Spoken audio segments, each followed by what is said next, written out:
Member for Scarborough-Guildwood is the next question. My question is to the Premier. The FAO reported this week that most of the 20,000 childcare spaces created were from the previous Liberal government. The current government has only managed to create 900 spaces in 2019, before pandemic spending became the priority. A key takeaway from this pandemic is the essential role of childcare and its key role in making economic growth possible. The recession we are in is driven by this she-cession. So without childcare investments, we will not get women into the province's workforce. In fact, women lag men by 15% in terms of pre-pandemic employment. Speaker, we will not grow out of the pandemic recession if we go back to this government's 2019 childcare investments. The economy cannot grow if we do not have affordable childcare available. The FAO says it will take this government until 2027 to create the 9,000 childcare spots that they promised. Will the Premier commit to doing better with $10 a day daycare as the federal government has offered? Minister of Education. Mr. Speaker, what the FAO confirmed is that 20,800 spaces are on track to be built. We are well on track by 2023-24 to meet our commitment of 30,000. It's why we expended $1 billion over 5 years to do it. In fact, Speaker, part of that plan, if you even look at what happened in the broader market, last year alone, 16,000 net new spaces were created in the province of Ontario because we've created the conditions for operators to grow. In fact, it's not just about supporting the operator, it's about supporting the parent.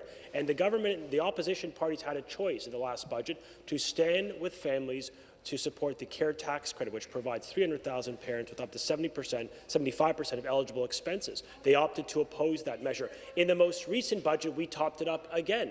Now 90%, saving on average per child $1,500. That's going to make an incremental difference. In the context of the federal government's $10 a day program, we are working with them. To date, the federal Liberals contribute a whopping 3% of the child care budget. They must do much more, and we're going to negotiate in the best interest of families to provide flexibility and affordability that parents deserve. A supplementary question. The world has turned to embrace womenomics, and it is leaving outdated models behind. It certainly doesn't sound like this government comprehends the times that we are in.